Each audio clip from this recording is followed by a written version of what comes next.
no le hagas eso tan...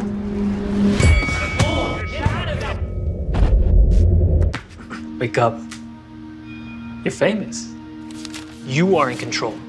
Do not be frightened or dismayed. How long are you going to pretend that you're something you're not just to trick the people at the dinner table? You're crazy, man. You know that? We're gonna need you to pay a little more in rent this month. What's up? You preoccupied with something? Oh, there he is. Uppercut. I said find me a fight. You have to decide if winning in the ring is more important than losing more. I don't like this. I don't like my body. So what do you want to hear? It's not what I want to hear. It's what you have to say. Hi, I'm Noah Salzman, and I am the writer and director of Clocked. And here are my answers to Tinsel and Tine's 5 questions for indie filmmakers.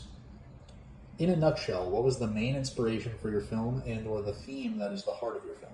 I would have to say that the main inspiration for Clocked was me being a part of the theater community down here in Miami for about 6 years.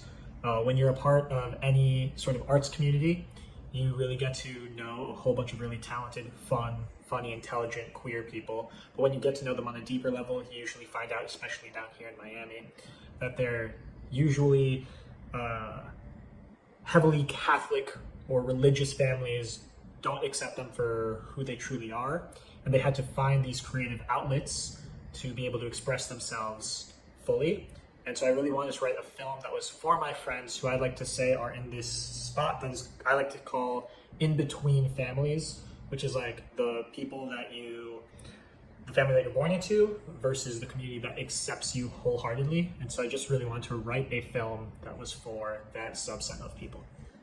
Tell us a bit about the music. So the music is actually really, really cool. I worked with a composer named Jean-Paul Gayol. He worked on a couple of the songs for the Disney film Encanto. We created the entire score for this film. I think is like 17 pieces of score in 6 days because he had to go to a wedding in Spain and needed to finish beforehand. Every musical piece in this film, including songs that weren't score, were intentional. All the music is either from local artists or queer artists. And then in the score, what starts off, it kind of follows the main character's journey. It starts off very punk, very hard rock, and then slowly shifts as they feel more comfortable with themselves into more of this like electronic pop sort of feel, more synthy, to go along with their transition into something more feminine. What's been the most memorable response you've received thus far from anyone after seeing your film? So I would say this has happened to us on 3 separate occasions. We thought that our film would mostly impact queer Latino teens or queer teens in general.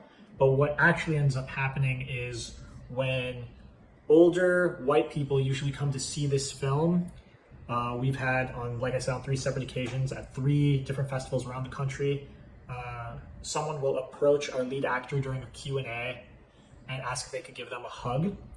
And then they will say something along the lines of, I haven't spoken to my son or daughter or grandson or granddaughter who came out as trans or non-binary, and I kind of kicked them out and because I didn't understand them. But now I understand them a little bit more after seeing your film, and I need to go call them. And that has been absolutely such an impactful response to the film, and we're grateful that we've had the opportunity to have that impact on people around the country so far. Give a quick shout out to your creative team and anyone who helped get your film from an idea to FirstGlance Film Festival.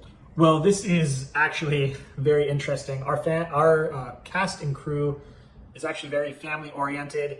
My dad was the DP and executive producer of the film. My mom helped with makeup. My mom is a professional makeup artist and worked at a makeup school. And so some of her students actually worked on the film as pretty much the entire makeup team.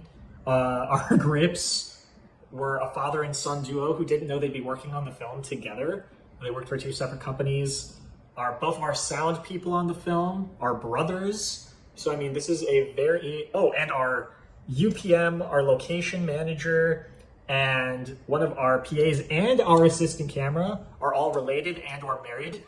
So it was a super family-oriented group, and I think that level of familiarity really went into making the film so heartfelt. I'd like to give a shout out to them, my whole cast, my whole crew, the cast that came from all over the country, and they were so open and vulnerable and shared parts of themselves in the story, which I think really shows on the screen. I'd like to thank Jean Paul for helping on the music, Brian Robertson for helping with the sound design. I'm going to shout out Natalie Metzger and Matt Miller, who helped me find pretty much a majority of the post team. And then all the festival programmers that have come before First Glance who've accepted us into their festivals. It means a lot, and I'd love to thank all of you. Name 5 favorite films which influenced your desire to be a filmmaker. Okay, so I'm going to rattle these off quickly.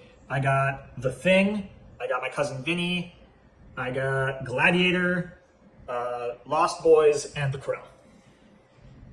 Thank you.